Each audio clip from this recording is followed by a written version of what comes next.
Hola, buen día, buena tarde, buena noche, depende de la hora que nos vea. Soy Carlos Manuel Juárez, periodista de Elefante Blanco, y pues ya hemos empezado a platicar, a cuestionar, a entrevistar a las personas que están participando en este 2024 en las campañas electorales. Como lo hemos reportado, lo hemos mencionado y se lo reiteramos este año, ustedes, nosotros, todos y todas los mexicanos, vamos a elegir a la presidencia de la República, la mujer o el hombre que está compitiendo. Vamos a elegir también a quienes integrarán el Congreso de la Unión, que es decir, la Cámara de Diputados y la Cámara de Senadores. Y próximamente, en unos días, también vamos a elegir, a empezar a ver, a escuchar las propuestas en el caso de las 43 alcaldías en Tamaulipas y las 36 diputaciones locales que también estarán en juego. En este contexto, hoy vamos a dialogar, a entrevistar a Sendy Robles Méndez, candidata del Partido del Trabajo al Senado. Sendy, ¿cómo estás? Bienvenida a Elefante Blanco. Muchísimas gracias, Carlos. Un gusto saludarlos. Sendy Robles, candidata a senadora por el Partido del Trabajo.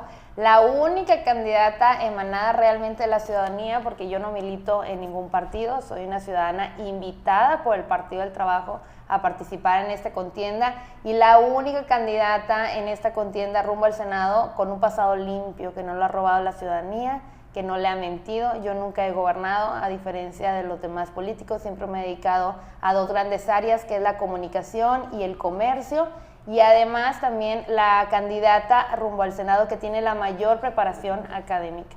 Yo soy contador público, tengo 2 maestrías, una en administración de empresas, otra en imagen pública y estudios de doctorado en administración pública.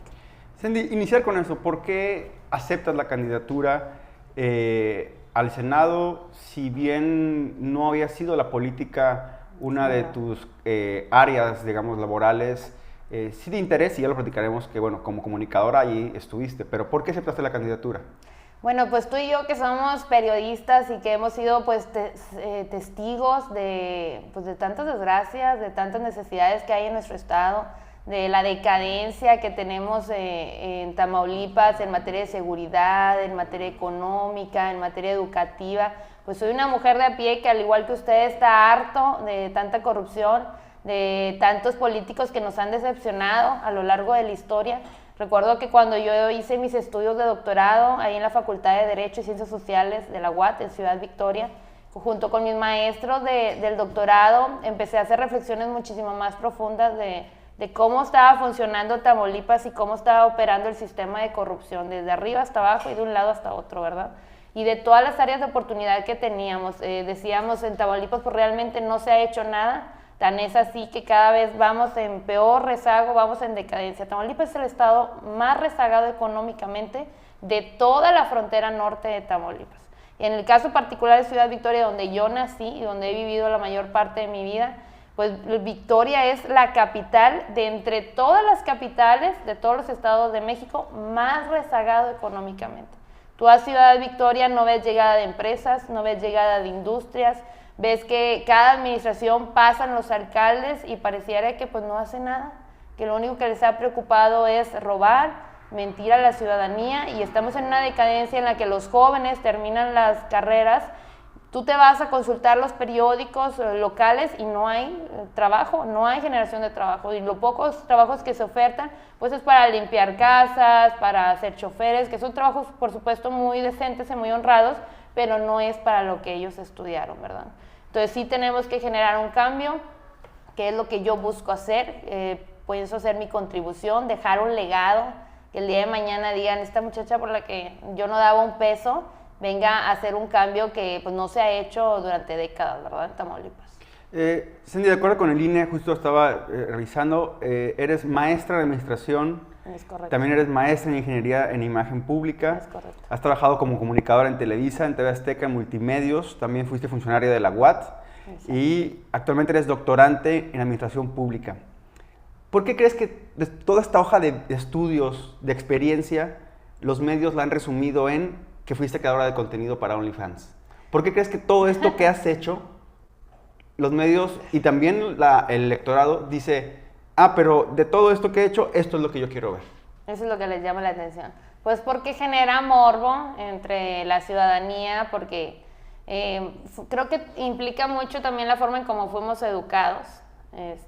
Creo que ya estamos viviendo nuevos tiempos de apertura en el que las mujeres podemos ser, hacer y decir lo que nosotras queramos. Tenemos libertad absoluta. Yo soy una promotora de los derechos humanos, defensora de las minorías en todos los sentidos y más sobre todo en el tema de las mujeres. Yo desde niña me he desempeñado pues, en la televisión, como tú bien lo comentas, tengo 25 años dentro de la comunicación, en diferentes facetas como conductora, como productora de televisión, como directora, como locutora, como columnista para prensa escrita, donde estuve más de 11 años escribiendo para el periódico El Diario, más de 16 años ininterrumpidos frente a cuadro en la televisión aquí en Tamaulipas. El último trabajo que hice fue en Info 7 Tamaulipas como conductora estelar de noticiero y era la corresponsal para Hechos AM y Hechos Meridiano. Además de eso, pues 5 años siendo productora de televisión educativa desde la Universidad Autónoma de Tamaulipas, desde la UAT, la dirección se llamaba InterUAT, y modelo desde muy niña, desde los 8 o 10 años más o menos, yo hacía trabajos de modelaje de ropa, zapatos, accesorios, spas, etc. Y así ha sido toda mi vida, ¿verdad? Ser modelo es un trabajo muy decente, como ser panadero, como ser cocinero, como ser chofer, como ser médico, como ser cualquier otra profesión. Y no es algo que me debe de dar vergüenza para nada, porque es un trabajo decente. Vergüenza, vergüenza todos los políticos que nos roban. Vergüenza que salgan de la cárcel y todavía los premien con una candidatura. Vergüenza es que estén gobernando o sean alcaldes o gobernador del estado, diputados, y estén desapareciendo tantas personas en Tamaulipas y que ocupemos el segundo lugar nacional en personas desaparecidas y ni siquiera puedan abordar el tema abiertamente, mucho menos ocuparse sobre el tema. Eso sí es vergüenza, ¿verdad? Entonces, pues yo sigo con mi vida normal. Me decían, me preguntaban mucho al principio que se iba a cerrar mi Only, por ejemplo, que el Only se hizo por 2 cosas y yo lo he venido mencionando mucho. Uno, porque fue complacer a mis miles de seguidores, que son alrededor de 700,000 seguidores que tengo yo, principalmente en Tamaulipas y en Nuevo León, porque ellos me hablaban desde hace muchos años, me acuerdo desde la época del COVID, de que abrieron un OnlyFans, y yo decía, igual que la ciudadanía, ¿qué es eso? O sea, no, ni siquiera tenía conocimiento, ¿no? Y luego, ya cuando supe que era, pues me creé una percepción negativa, como la mayoría de la ciudadanía, porque pues, veía que era contenido para adultos y la imaginación te vuela, ¿verdad? Y empiezas a pensar mil cosas, pero luego supe que el OnlyFans es una plataforma que puede usar cualquier persona, inclusive tú, por ejemplo, para tus entrevistas, y que puedes hacerlo de manera más exclusiva y que para que quienes quieran ver tu contenido tengan que pagar. Entonces lo usan chefs, lo usan entrenadores, nutricionistas, lo usa mucha gente en diferentes áreas, ¿verdad? Ahora sí que el uso que se le da ahí, tú lo decides. La ventaja es de que la plataforma pues, te da tanta libertad de generar el contenido que tú quieras, que entonces pues se presta para muchísimas cosas, ¿verdad? Pero pues más que nada fue eso, la percepción pública que hay en torno al OnlyFans. Y la segunda por lo que yo hice OnlyFans, porque yo ya tenía desde hace 2 años y medio más o menos trazando este proyecto en el que el 24 yo iba a aparecer en las boletas, que quería participar en política, y cómo compito con dinosaurios, porque hay que llamarlos así, en Tamaulipas, que fueron gobernadores, que fueron alcaldes, que toda su vida se han dedicado a robar al erario. Entonces son personas muy visibles, muy públicas, que iban a participar en estas elecciones con muchísimo dinero, con millones y millones de pesos. ¿Y cómo compite una ciudadana de a pie, Carlos, como tú, como yo, como quienes nos están viendo del otro lado de la cámara, con este tipo de personajes sin dinero? Yo tenía que generar, vamos a llamarle la palabra, un escándalo, algo mediático, para poder llamar la atención, que la gente volteara a verme, primero que ubicara mi nombre y ya después que me escuchara, que empezaran a escuchar por qué Sendy es la mejor opción, qué la diferencia de las demás personas, qué ideas trae, cuál es su visión del Tamaulipas, por dónde empezaría, cuáles serían las primeras acciones que hiciera en caso de que el voto la favorezca, ¿no? Aprovechando esto que dices, la gente, ¿cuál es tu identidad política? La gente, o sea, ¿eres de centro, de izquierda, liberal? ¿Cómo te defines políticamente? Yo soy de mentalidad progresista y liberal. Soy una defensora de los derechos humanos. Una mujer, me considero adelantada a mis tiempos en muchos factores, especialmente habiendo nacido y vivido toda mi vida en Tamaulipas y no, por ejemplo, en la Ciudad de México, en donde los jóvenes desde muy chiquitos pues tienen otra mentalidad, ¿no? Justamente porque pues lo han vivido en carne propia en la ciudad, en la escuela, tienen otras ideas, ¿no? Y otras formaciones. Y aquí somos nosotros más más pues apegados a la religión, más conservadores, entonces crecemos con otra mentalidad. Entonces sí, me considero que soy más aperturada en comparación con las demás personas de mi generación aquí en Tamaulipas.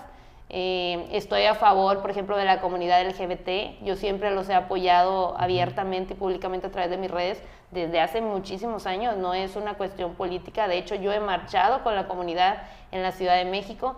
También soy una defensora de las mujeres para que puedan decidir sobre su cuerpo. Y así te podría dar muchos ejemplos, ¿verdad? ¿Por qué el PT? ¿Cómo se dio la invitación con el Partido del Trabajo que... si bien ahora lo dices, y me parece interesante esto que mencionas, ¿no? Que fue una estrategia para llegar a visibilizarte de una manera más fuerte. ¿Por qué el Partido del Trabajo? ¿Cómo se dio esta invitación? Nada más sí sería bueno, Carlos, aclarar que fue una estrategia que yo tomé la decisión personalmente, que ahí no tiene nada que ver el partido ni nadie. Fue una decisión personal el tema de hacer el Loli. Yo me dedico como consultora de comunicación, hago estrategias para políticos, lo he hecho en otras campañas. Claro que no es algo que yo comparta en mis redes sociales, porque siempre me hacen firmar un contrato de confidencialidad, pero pues yo sé justamente qué estrategias se pueden hacer para dar a conocer a alguien sin necesidad de dinero, que es algo también que les dolió mucho a otros personajes contra los que yo compito, porque dijeron, pues esta muchacha se posicionó súper rápidamente y con 0 pesos, a mí no me costó nada. ¿Cómo llego al Partido del Trabajo? Pues llego a partir de que me presentan otras personas, me mandan llamar, porque empezaron a ver mi actividad y mi posicionamiento, mi desempeño que había estado teniendo yo en redes sociales y que yo estaba opinando sobre muchos temas en Tamaulipas. Empezaron a investigar mi currículum académico. Me mandaron llamar, me hicieron una invitación y platiqué con el profesor Alberto Anaya, que es el actual líder del partido, junto con el licenciado Arsenio y también con Alejandro Ceniceros. Y ya platicando con ellos, pues yo les platiqué cómo veía Tamaulipas, les hablaba yo de la decepción y de la tristeza que me generaba a mí como ciudadana, ver y la impotencia, sobre todo ver que pues parecía que nada pasaba en Tamaulipas, que hasta inclusive en alguna ocasión veíamos que hacían campañas, por ejemplo los panistas aquí en Tamaulipas, y decían, Tamaulipas está toda madre. Y a mí me enojaba mucho eso, porque digo, pues necesitarán que les desaparezcan un hijo, que les maten un hijo, o qué les hace falta para desarrollar sensibilidad y empatía con todas las grandes problemáticas que estamos viendo en Tamaulipas. Entonces yo no veo a los políticos de aquí, de nuestro estado, de ningún partido, y yo sé que aquí me llevo a todos entre las patas, pero no veo a nadie hablando recio y fuerte sobre los grandes problemas que tenemos en nuestro estado, mucho menos ocupándose. Me decías progresista liberal. Me gustaría ver tu opinión sobre algunos gobiernos. Yo te menciono el nombre, y un poco para que la gente conozca cuál es tu percepción, digamos, ¿no? ¿Qué te pareció el gobierno de Felipe Calderón? Pues el gobierno de Felipe Calderón fue muy agresivo, muy sanguíneo. Creo que fue un error el declarar abiertamente la guerra. Hubo muchas personas inocentes que murieron durante ese transcurso. La verdad me parece que fue un muy mal presidente de México. Creo que hemos tenido también una decadencia a nivel nacional con quienes ocupan las principales secretarías a nivel federal, porque antes, hace muchos años, pues nosotros veíamos que los políticos que ocupaban las secretarías eran políticos de carrera, de profesión, gente muy preparada, y en algún momento esta decadencia se vino a presentar en los gabinetes, y ya es el denominador común, ¿no? Y por eso tenemos tan malos resultados. Entonces sí fue un sexenio muy, muy sangriento, y creo que fue un error de parte de él. El de Tomás Yarrington, ¿qué te pareció? ¿Cómo lo calificarías en el paso del tiempo? Yo sé que tal vez el de Tomás, bueno, no tal vez, pues éramos adolescentes. Yo estaba en la primaria. O en la primaria. Sí. Pero ¿qué te pareció? O sea, ¿qué es lo que de pronto recoges de esa opinión popular que hay sobre ese gobierno? No, estaba en la secundaria, sí. Y te voy a decir por qué me acuerdo también, porque yo ya conducía para Canal 10, y conducía un programa que se llamaba Visage, y en alguna ocasión tuve la oportunidad de entrevistarlo brevemente en Casa de Gobierno. Entonces sí estaba muy niña, en ese tiempo yo no estaba inmersa en la cuestión política, no leía periódicos. En mi casa mis papás, como nadie tiene que ver con la política, ni mis papás, ni mis abuelos, nadie me hablaba sobre el tema. En mi casa no se veían noticieros. Entonces, pues no conocía en ese momento nada sobre el quehacer político, ¿no? Entonces la entrevista fue muy como para hablar de cómo apoyaría a los jóvenes y qué haría por ellos, porque mi programa era juvenil en ese momento. Pero en el caso de Tomás Yarrington, pues creo que fue desde Tomás Yarrington para acá, Cavazo Lerma y todos esos gobernadores, hemos vivido pues la decadencia de la que yo te hablaba en Tamaulipas. Creo que fueron años muy grises. De ahí empezó justamente la decadencia de estos gobiernos en los que se les hace señalamientos por privilegiar su vida personal y sus placeres que por haber hecho cosas positivas por Tamaulipas. ¿Te pareció lo mismo, por ejemplo, del gobierno de Egidio Torre Cantú? De Egidio Torre Cantú fue un sexenio bastante gris, en el que hubo mucha delincuencia, y al igual que Eugenio Hernández Flores escondió la cabeza como avestruz. Fue cuando hubo la aparición también de fosas clandestinas, el aumento de las personas desaparecidas, la violencia en nuestras calles, en municipios donde antes pues no se vivía la violencia, ¿verdad? Y entonces pues creo que él aprovechó la oportunidad que se le dio mediáticamente, ¿verdad? Por el lamentable fallecimiento de su hermano, de que fue asesinado. Sí. Pero lamento mucho que él, siendo gobernador y que su hermano fue asesinado, tu hermano, tu sangre, él haya permitido que este caso, como muchos, se quedara en la impunidad y que no haya resuelto ese caso ni haya dado con los responsables. ¿Y el de Cabeza de Vaca, qué te pareció el gobierno de Cabeza de Vaca? El de Cabeza de Vaca, pues Cabeza de Vaca es un oportunista. Él, recordemos que inició su campaña en San Fernando haciendo uso del dolor ajeno de tantas familias que han padecido de la violencia, de la inseguridad, de las personas desaparecidas, y no le trajo ninguna justicia ni a San Fernando ni a Tamaulipas. Él fue uno como muchos otros personajes que hablan y hablan y hablan y prometen, y todo lo que prometió, nada lo cumplió. Prometió que iba a aumentar la cifra de policías, no la logró aumentar en Tamaulipas. Prometió que iba a bajar la deuda pública y que no iba a acceder a deuda pública, y en su gobierno accedió a más deuda pública y nos dejó la misma cifra de deuda pública con la que empezó su sexenio. Entonces, con él también continuó el aumento de las personas desaparecidas. Creo que en su sexenio hubo también un rezago económico muy importante. Yo como victorense lo viví porque había un odio por los victorenses y un odio por todos los que éramos de Tamaulipas. Tan es así que llenó su gabinete la mitad de los políticos que ocupaban los primeros puestos en Tamaulipas en el gobierno, pues eran de otros estados, personas que ya ni siquiera vemos aquí en Tamaulipas. Entonces realmente no hubo ningún cambio positivo con él en Tamaulipas. ¿Cuál crees que sea Hablamos ahorita al inicio, ¿no? De la clase política tamaulipeca, que siempre son los mismos, que se pasan de un lado a otro. Exacto. O sea, Morena no existía hace 8 años, ya existió, ya están ahora todos en Morena, estaban en el PRI. Pero ¿cuál crees que sea el mal principal? ¿El machismo, la corrupción, la colusión con el crimen organizado? ¿Cuál crees que sea lo peor, digamos, en esta clase política tamaulipeca? Pues tú dijiste dos temas muy importantes, la corrupción y el que están coludidos con el crimen organizado. El problema yo creo que lo tenemos desde los partidos, desde cómo seleccionan a los candidatos, a quién le dan oportunidad, cómo se financian también, porque llegan financiados por el crimen organizado. Entonces llegan comprometidas sus nóminas, su presupuesto municipal, y por eso tenemos alcaldes que de la noche a la mañana se hicieron millonarios y que andan en camionetonas y que andan en mansiones, rectores de la UAT que terminan millonarios como dioses. El problema, la culpa la tenemos nosotros los ciudadanos, primero por seguir votando por estos personajes, que tú lo has dicho, cada que hay elecciones cambian de chaleco, pareciera que le ponen un precio, que lo compran como si fuera una franquicia. Y el problema lo tenemos nosotros, la ciudadanía. ¿Y quiénes son los afectados? Pues nosotros, porque nos vamos a las colonias o nos vamos a las márgenes de nuestras ciudades, de nuestros ejidos, de nuestras comunidades, y la gente amolada sigue igual de amolada. De hecho, yo los veo más amolados cada año, cada cierto periodo de tiempo, y nada ha mejorado. Entonces, si queremos generar un cambio de raíz, ya no podemos votar por esos personajes que ya nos gobernaron y lo hicieron mal. Que cuando eran los años más sangrientos, como es el caso de Genio, fue el sexenio más sangriento en Tamaulipas.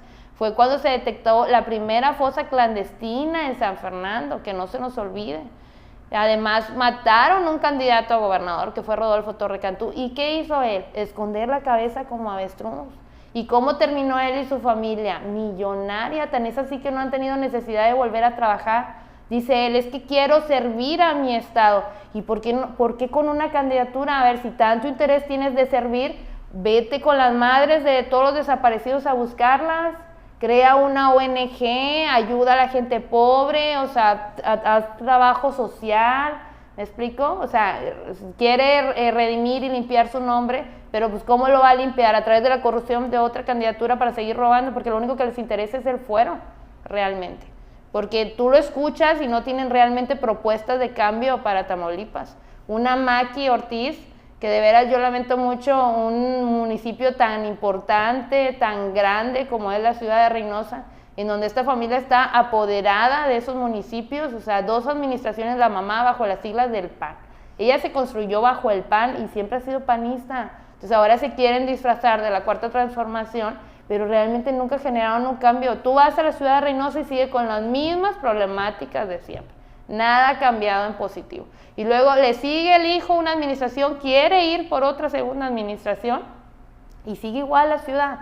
Entonces, yo una de las propuestas que traigo en caso de que el voto me favorezca desde el Senado, voy a presentar una iniciativa para que no haya reelección. No reelección ya ni en Tamaulipas ni en todo México. Nada de reelecciones a diputados locales, nada de reelecciones a alcaldes.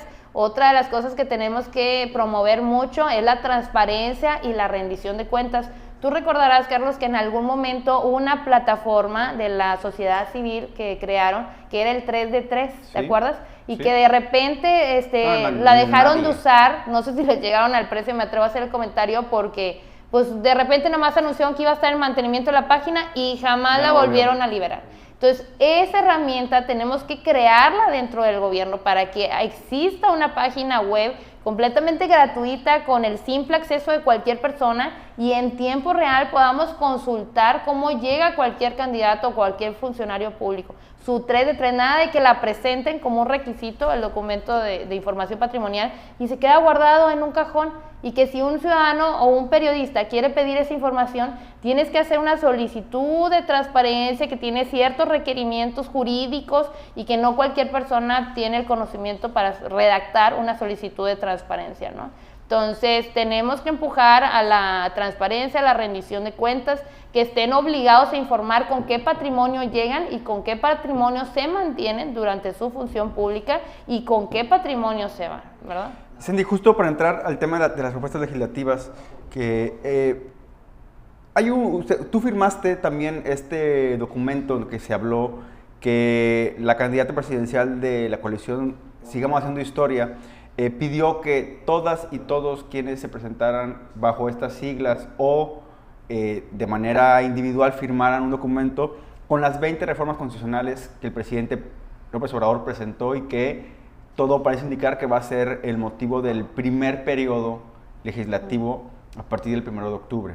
Te voy a mencionar algunas de estas 20 y quisiera que me dijeras si estás a favor o en contra, porque me parece interesante. Han venido aquí otros candidatos, otras candidatas, sobre todo del bloque... ¿Opositor? No, del bloque de la coalición, y algunos dicen, me voy a concentrar en esto porque ese es el acuerdo que hay. Pero te pregunto, reconocer a los pueblos y comunidades indígenas y afromexicanos como sujetos de derecho, ¿estás a favor o en contra? A favor, por supuesto, hay que apoyarlos. Que los trabajadores sean dueños de sus viviendas. Que los trabajadores eso es lo que el presidente dijo, que los trabajadores sean dueños de sus viviendas y dejarlo en la Constitución ahí puesto para que el Infonavit garantice ese derecho de que todos los trabajadores que estén a través de un empleo formal tengan una vivienda. Tengan un techo, pues me parece bueno, creo que es una buena herramienta.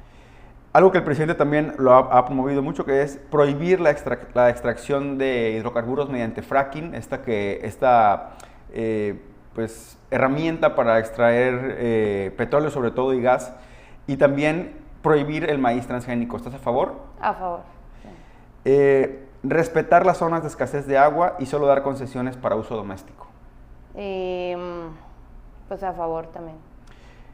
Prohibir el comercio de vapeadores y de drogas químicas como el fentanilo, penalizar el delito de extorsión y hacer lo mismo con el delito fiscal ejercido por la delincuencia de cuello blanco mediante uso de factureras. ¿Estás a favor de esto? Sí, a favor, por supuesto. revertir la reforma de pensiones del expresidente Zedillo y también la del expresidente Calderón, es decir, que que toda la gente tenga pensiones, digamos. Ajá. Y hay que quitársela a los presidentes. Sí, que se pongan a trabajar como nosotros, como cualquier ciudadano de a pie. El tema de los trenes, que vuelvan más trenes, que haya el uso del tren para transporte pues, de personas. A favor. De hecho, tenemos que renovar todos los caminos ferroviarios, aquí en Tamaulipas. Mencionabas ya ahorita que tú estás en contra de la reelección. Así es. El presidente habla de reducir regidores y funcionarios municipales, habla de que el Congreso de la Unión pase a 300 diputados y no a 500, sí. Y que el Senado, en lugar de que sean 128, sean 64. Habla de una reducción de campañas y, bueno, habla de también la reducción de los órganos electorales. ¿Estás a favor de eso? Yo estoy a favor de la no reelección y a favor de que desaparezcan las plurinominales. De hecho, es una de las principales propuestas con las que yo voy a llegar, que se vaya haciendo paulatinamente, pero que de aquí a 6 años queden eliminados los pluris. Y el tema de la reforma al Poder Judicial, ¿cuál es tu percepción? El presidente dice, los ministros, jueces y magistrados con voto, con elecciones y que sean electos por el pueblo. ¿Estás a favor de eso? Fíjate que ahí personalmente yo sí difiero, no estoy de acuerdo, pienso que no es la ciudadanía quien los debe de elegir, creo que todas las personas encargadas de los sistemas de justicia tienen que ser pues trabajadores de carrera, que estén especializados en esa área. Creo que no es una decisión que se pueda someter a la ciudadanía en general, más cuando no tenemos los conocimientos específicos en el tema de seguridad. Yo pienso que eso no debe ser una elección de la ciudadanía. En ese punto en particular no estoy de acuerdo. Que la Guardia Nacional, ya forma parte de la Sedena, pero que ya sea oficialmente, que ya no haya esta discusión de si es una guardia civil o es una guardia militar. ¿Estás a favor de que pase a la Sedena? Mira, yo ahí preferiría que se quede como Guardia Nacional. Creo que la Sedena tiene una función muy en específico. De hecho, deberíamos de sacar a los soldados de las calles. O sea, en algún momento los tuvimos que sacar a las calles porque fue necesario, justamente cuando los sexenios de Felipe Calderón y que estaba el tema de inseguridad terrible en todo nuestro país y era una necesidad, pero ahorita ya no justifica que los soldados estén en las calles porque además ellos no están preparados para lidiar con la sociedad civil en general. Ellos tienen otras preparaciones, que es defender a nuestro país en caso de guerras, en caso de invasión, ir hacia el extranjero a combatir, etcétera, etcétera, pero no es el atender cuestiones civiles. Entonces, la Guardia Nacional, lo que yo propondría primero es que a través de la ley ya no se le esté cambiando su personalidad jurídica, porque cada que llega un sexenio pareciera que por cuestión de ocurrencia ahora va a ser policía esto, ahora va a ser policía de aquello. Entonces no, ellos tienen que tener una definición de cuáles son sus funciones, de qué es la Guardia Nacional, hay que profesionalizarlos, regresarle la dignidad al policía de la Guardia Nacional. Muy importante la profesionalización. Yo pienso que nosotros en México deberíamos de tener la obligatoriedad de capacitarlos, de darles una licenciatura, una especialización en temas de seguridad pública, civil, porque pasa que ¿sabe qué pasa con los elementos de la Guardia Nacional? Que son personas que reclutaron muy jóvenes y que se les dio un curso a lo mejor de 2, 3, 4 meses y ya, los hicieron policías de la Guardia Nacional que antes eran policías federales. Sí. Entonces no son personas que estén profesionalizados. He platicado con algunos elementos de la Guardia Nacional, tienen sueldos muy raquíticos. ¿Sabe cuánto gana un policía de la Guardia Nacional en estos momentos en promedio? Gana como 15,000, 20,000 pesos al mes. Entonces, ¿quién realmente, alguien que arriesga su vida, que está 24/7 al servicio de la ciudadanía o de las actividades que se le soliciten, ¿verdad? Puede realmente acceder a una vivienda con ese sueldo, si se enferma, cómo sale adelante? O sea, me parece que están muy mal pagados, justamente por eso los policías se corrompen y por eso luego les queda más cobrar al crimen organizado que al gobierno, ¿verdad? Entonces tenemos que mejorar sus sueldos, mejores capacitaciones. También algunos de ellos me han señalado que Antes, en otros sexenios, ellos entrenaban, tenían la posibilidad de tirar, por ejemplo, en campos de tiro, varias veces al año, y que ahorita muy apenas lo llegan a hacer una sola vez al año. Entonces, estos comentarios no los hago con el afán de molestar a nadie, sino observo un área de oportunidad que tenemos ahí, que hay que mejorar la capacitación, el entrenamiento y profesionalizarlos, y también mejorar sus sueldos. Hay otras propuestas que han quedado pendientes, y aquí lo hemos recalcado bastante, y bueno, preguntarte así, ¿estás a favor del aborto legal, seguro y gratuito? Sí, por supuesto. ¿Legalizar la marihuana? Pues yo creo que sí, o sea, yo creo que es mejor eso a que sigamos teniendo, que eso sea un pretexto para que haya inseguridad, para que haya delincuencia. Yo creo que sería hasta mejor control médico, inclusive saber quiénes consumen marihuana, en qué cantidad, dónde la consumen, etc. ¿Matrimonio igualitario? También estoy a favor, muy a favor. De hecho, Tamaulipas fue el último estado en aprobar el tema del matrimonio igualitario, porque hemos tenido por décadas legisladores mochos e ignorantes aquí en Tamaulipas y que realmente no son defensores de los derechos de las personas. Entonces tenemos que ir más hacia adelante. Es una necesidad el hecho de darle, de promover los derechos de todas las personas, ¿no? Y que estén respaldados jurídicamente, que se puedan casar para que puedan tener derechos sobre la herencia, sobre los recursos que ellos generan, acceso a la salud, créditos, etc. Ya con esto me imagino que también estás a favor del cambio de identidad de las personas. Sí, por supuesto, muy a favor. Cada persona es libre sobre su vida, sobre su sexualidad, sobre su identidad.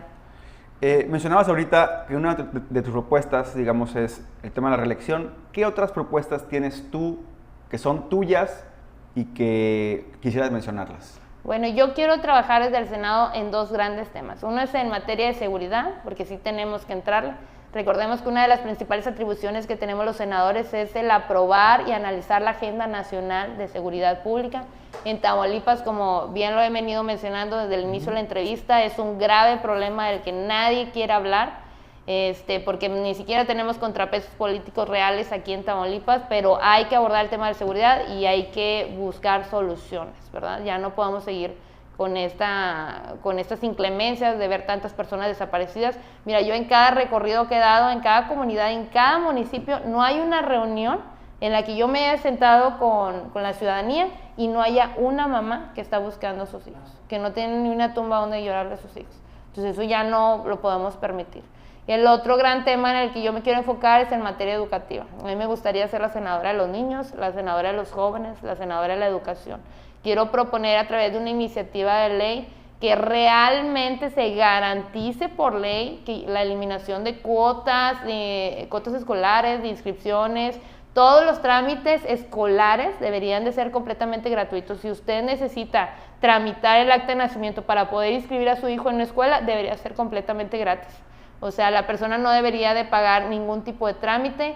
Se les tiene que garantizar todos los libros, cuadernos, uniformes, inclusive hasta los zapatos para ir a la escuela.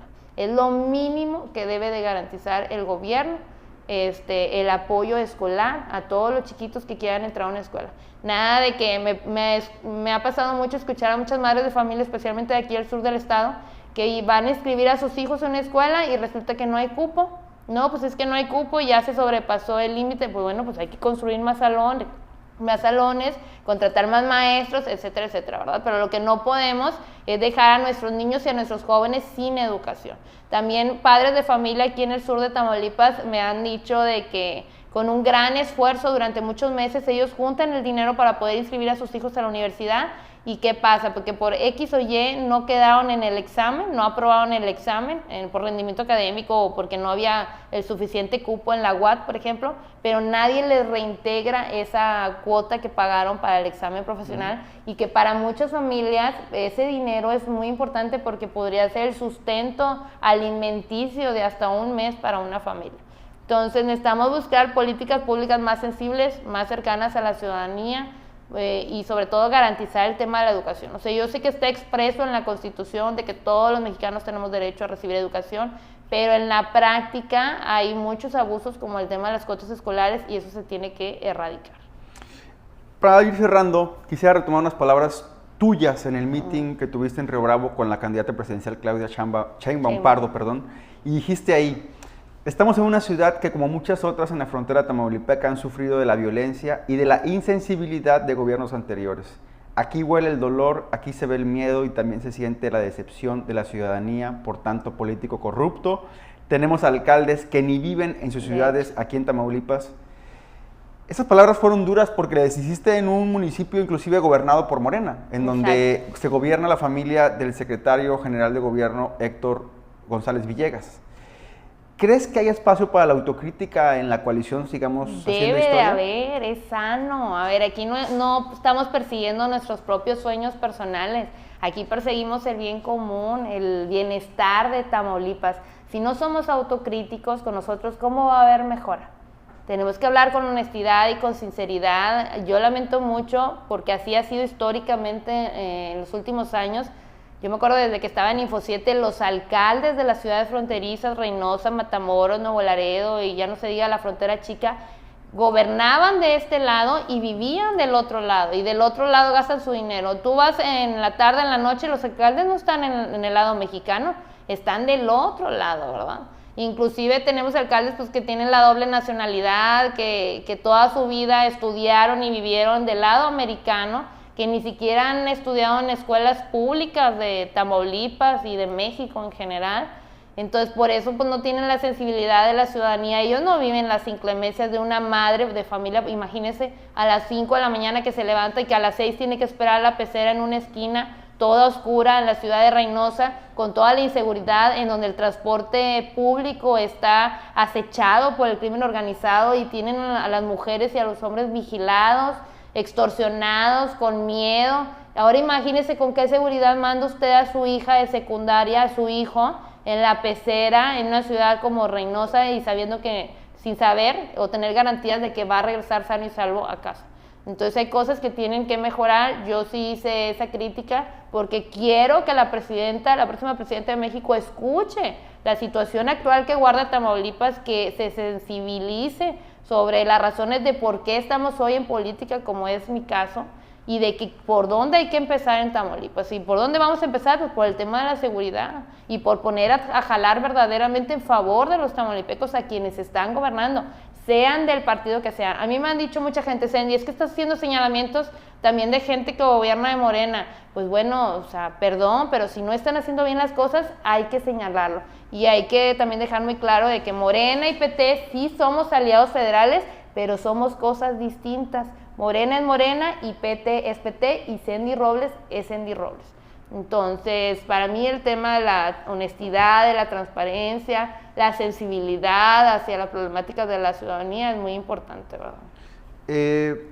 Palabras duras, inclusive, que tú solicitaste a Línea Seguridad. Así es. ¿Te amenazaron? ¿Hubo algo que viste y por lo cual, bueno, cuando llegaste aquí ahora a la entrevista de Elefante Blanco hay un elemento de seguridad? Sí. ¿Te pasó algo? Cuando arrancamos la campaña, los primeros días que yo te comentaba que el día 29 de febrero me diagnosticaron influenza, entonces yo tuve que empezar campaña como el día 4 más o menos de marzo de este año. En las primeras eventos que tuve, ruedas de prensa en la frontera y luego aquí en Tampico, particularmente en Tampico, hubo personas que estuvieron infiltradas en la rueda de prensa que no eran periodistas y que me hicieron ahí un par de comentarios tratando de intimidarme, ¿verdad? Que no hablara ni hiciera señalamientos como el tema de seguridad y menos andar mencionando nombres directamente. Y luego, cuando finalizamos la gira, la doctora Claudia Sheinbaum fue en la ciudad de Reynosa, tú recordarás. Sí. Entonces, ese día nosotros tuvimos el evento con la doctora en Reynosa. Salimos de Reynosa como al mediodía, en la tarde, no recuerdo qué hora. Nos fuimos a Monterrey para no irnos por la Ribereña. Y de Monterrey nos fuimos a Nuevo Laredo. Entonces, ese día llegamos a Nuevo Laredo alrededor de la 1:30 de la madrugada. Y bueno, la ciudad parecía pueblo fantasma. Yo la verdad nunca había recorrido la ciudad de Nuevo Laredo de noche. No había ningún tipo de vigilancia, pero desde que entramos a la ciudad nos pararon. Personas del crimen organizado, no se manifestaron de algún grupo en particular. Y luego aparentemente nos siguieron porque no nos dimos cuenta que nos estaban siguiendo, porque nos fuimos a buscar comida para todo el equipo La verdad es que, digo, sí nos preocupó un poco el hecho de que nos hayan parado, pero como nada más nos preguntaban qué andan haciendo, a qué vienen, etcétera, dijimos, no, pues ya no va a haber ningún problema, ¿no? Entonces nos fuimos a un puesto de comida en una farmacia ahí en la zona centro de Nuevo Laredo, y nada más de repente nos volvieron a llegar amenazando de que no apoyara a ningún candidato local, que porque si no nos iban a tablear. Entonces sí fueron muy directos, muy amenazantes. Sí me dio mucho miedo, no solo por mi persona, sino por todo el equipo de personas que me acompañan, que somos muy poquitos, pero pues que no me gustaría que les pasara nada, ¿verdad? Yo cada movimiento, cada cosa que estoy presenciando o viviendo en cada municipio lo informo con los líderes de nuestro partido, y ellos consideraron que sí era necesario hacer la solicitud al Instituto Nacional Electoral, que en este caso se presentó mediante oficio el pasado 22 de marzo, e inmediatamente dieron una resolución, ¿verdad?, a través de la Guardia Nacional. Me hicieron una entrevista muy, muy exhaustiva, fue una entrevista que duró varias horas. En esa entrevista la Guardia Nacional me cuestionó sobre mis antecedentes como periodista, si había estado amenazada alguna vez, si tenía enemigos políticos o enemigos personales o enemigos de algún tipo, si había yo vivido en algún momento secuestro o alguna situación delicada. O sea, realmente es muy, muy exhaustiva la entrevista, y lo hacen para valorar todo el nivel de riesgos, y ellos son los que deciden si sí amerita seguridad y cuántos elementos. En esta ocasión, de entrada enviaron a 2 elementos de la Guardia Nacional en un auto no balizado, en un auto tipo Versa, en donde traen armamento, por supuesto, y están entrenados y capacitados en materia de seguridad. Y hace unos días nos llamaron de la Ciudad de México, nuevamente la Guardia Nacional, informando que me van a hacer otro envío de más elementos. O sea, no sé exactamente la cantidad de elementos en total que voy a tener, alrededor de 6 personas. Entonces, pues viene más seguridad, y la verdad sí me da más confianza, sobre todo porque a mí sí me interesa recorrer todo nuestro estado. Hay gente que me dice, Cindy, pero ¿para qué vas a la ribereña si ni población hay? Fíjate, o sea, imagínate ese grado. Pero yo digo, ¿cómo no voy a ir a la ribereña si se supone que si soy senadora también represento a la ciudadanía de la ribereña? Que son justo esos temas los que a mí me motivaron en participar en política, y que necesitamos regresarle esa viveza que en algún momento esas ciudades fronterizas tuvieron, esa seguridad, y tratar de regresar la justicia a Tamaulipas, porque pareciera que no hay justicia en nuestro estado y que reina la impunidad. Si a ti te asaltan, te roban, se meten a tu casa y pones una denuncia, Carlos, aquí en Tamaulipas, ¿sabes qué porcentaje de resolución de denuncias hay? El 0.00 y algo, no digamos ni al 1%. Así estamos en materia de justicia en Tamaulipas, así de mal y de preocupante. Entonces sí tenemos que entrarle al tema. Yo agradezco mucho al INE, agradezco mucho a la Guardia Nacional, y agradezco mucho a nuestro partido, al Partido del Trabajo, el que me hayan apoyado en este sentido, y bueno, pues encomendarnos a Dios. La verdad, mucha gente me dice, ¿no tienes miedo de que te hagan algo? Y yo sé que no quiero ser niña héroe en esta contienda, pero también pienso que tenemos una obligación como ciudadanos y sobre todo como candidatos, el representar a toda la ciudadanía y el buscar generar un cambio positivo, y pues hay que entrarle a este tema que es la problemática número 1 que tiene Tamaulipas, es el tema de seguridad. Para finalizar, te diré unos nombres y tú me dices lo que te venga a la mente. Si es una palabra, mejor. Andrés Manuel López Obrador. Honestidad. PAN. Decepción total. Corrupción, mochos. Olga Sosa Ruiz. Olga no la conozco, necesito conocerla. Imelda San Miguel Sánchez. Tampoco la conozco, necesito conocerla. Eugenio Hernández Flores. Corrupción, decepción, insensibilidad. O sea, en los peores años yo recuerdo haber pasado pues casos de inseguridad ahí en Victoria. Ya no te digo como periodista, sino como una ciudadana común, en que estabas en un restaurante a plena mitad del día y había balaceras por todas partes en Victoria, y tuvimos un gobernador que nunca sacó la cabeza, o sea, la ciudadanía, a dar la cara, ¿no? Crimen organizado.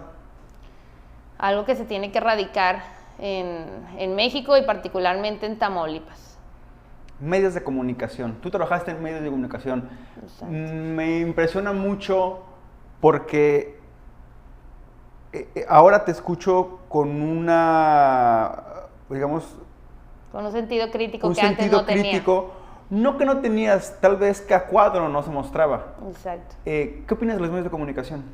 Pues es que, a ver, los medios de comunicación hay que entender que son un negocio, la mayoría de ellos, no son un servicio social a la comunidad.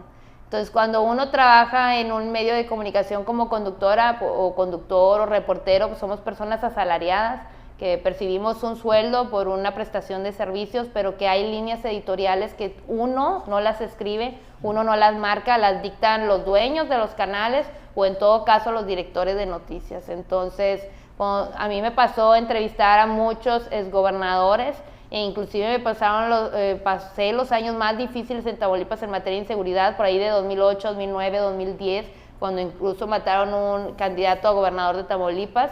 ¿Y qué pasaba en esos años? Pues que la ciudadanía se me echaba a mí encima a través de redes sociales y me exigían el por qué yo no informaba de las personas descabezadas, de los anuncios que ponían el crimen organizado, de las balaceras y demás. Pero yo le explicaba a la gente que no era algo que estuviera en mi decisión, ¿verdad? Porque yo ahí era simplemente una conductora que seguía instrucciones, vaya. Creo que eso también en algún momento me llegó a sentir mucha impotencia y fue uno de los motivos por los que yo renuncié a TV Azteca después de muchos años, porque me sentía impotente de no poder informar todo lo que yo quería decir a cuadro. La verdad es que mantengo muy buena relación con todas las televisoras, estoy muy agradecida por todas las que fueron mis casas durante muchos años, pero en ese momento, después de tantos años de estar frente a cuadros, sí llegó el punto en que me sentí muy impotente porque la ciudadanía me decía, es que tú tienes que informar. Para la ciudadanía tú eres la cara del medio y tú eres la responsable de todo lo que sale en pantalla, pero pues realmente no funciona así. Feminismo. Feminismo, algo muy necesario, algo bueno, sin llegar a los contrastes negativos. Creo y agradezco muchísimo a todas las grandes mujeres que en toda la historia nos han llevado a nuestros tiempos, a que las mujeres podamos tener la libertad de estudiar, de trabajar, de decidir sobre nuestras vidas, sobre nuestros cuerpos. Muy a favor, de hecho yo soy feminista también. Para cerrar, machismo. Machismo, pues es un mal que todavía se mantiene hasta nuestros días, lo vemos en los trabajos, lo vemos en las familias, inclusive en la forma en que hemos sido educados históricamente. Creo que para poder erradicar el machismo necesitamos también trabajar desde las escuelas con nuestros niños a hacerles una mentalidad más aperturada, más de defensa y apoyo hacia las mujeres y hacia todas las personas en general, a ser más empáticos. Tenemos que trabajar en el tema de valores y de principios y de libertades, sobre todo, o sea, respetar a todas las personas que puedan decidir sobre sus vidas, sobre lo que quieran decir, siempre y cuando no le hagan daño a nadie. Cindy, ¿quieres agregar algo más? Pues agradecerte muchísimo este espacio que me has dado, decirle a la ciudadanía que de verdad yo les ruego, les pido muchísimo que el próximo 2 de junio acudan a votar con memoria y dignidad.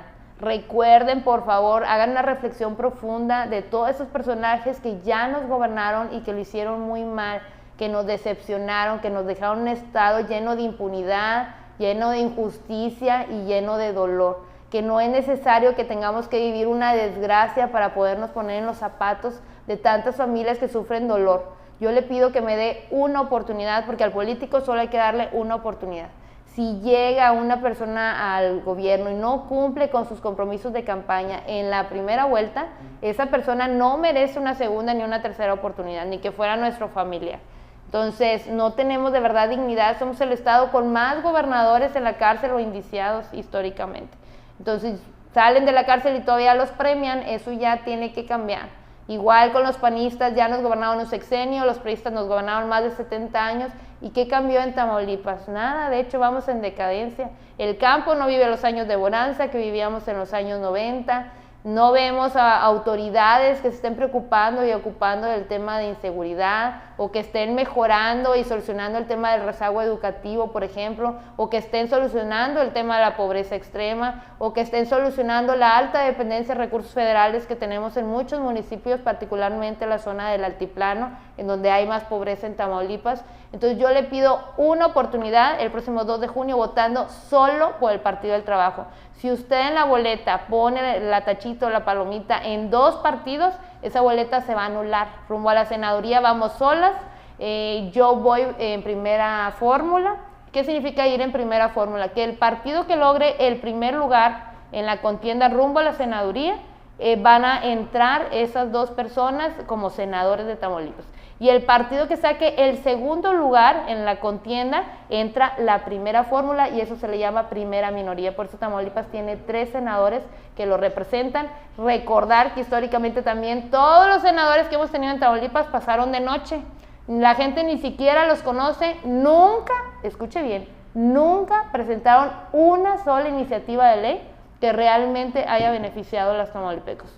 No los vimos subirse a la máxima tribuna de nuestro país para defender todas las áreas de oportunidad que tenemos en Tamaulipas y mucho menos para hacer señalamientos directos sobre los alcaldes que no están ejerciendo bien su función o sobre los gobernadores en turno porque están pues ligados junto con ellos en negocios, ¿verdad? Pues bueno, a usted, primero agradecerte que haya estado aquí en Elefante Blanco y a ustedes recuerden visitar www.elefanteblanco.mx. Aquí, como ya lo vio usted, a nadie se le pregunta perfilado. Usted ya vio pasar aquí a Eugenio Hernández, que se defendió de todo lo que sucedió en su sexenio. Ya vio pasar aquí a Olga Sosa, que dijo por qué, de lo que le han señalado de ser beneficiada a la familia Carmona, ella dijo que no. Ya vio pasar aquí a Imelda San Miguel Sánchez, que dice que ella no es cabecista, que es panista, y estuvo aquí hoy Sandy Robles para hablar a profundidad de su candidatura del PT. Y bueno, pues la decisión está en usted, que está detrás de la pantalla, entre nosotros, lo que vamos a elegir este 2 de junio. Nos vemos, hasta la próxima.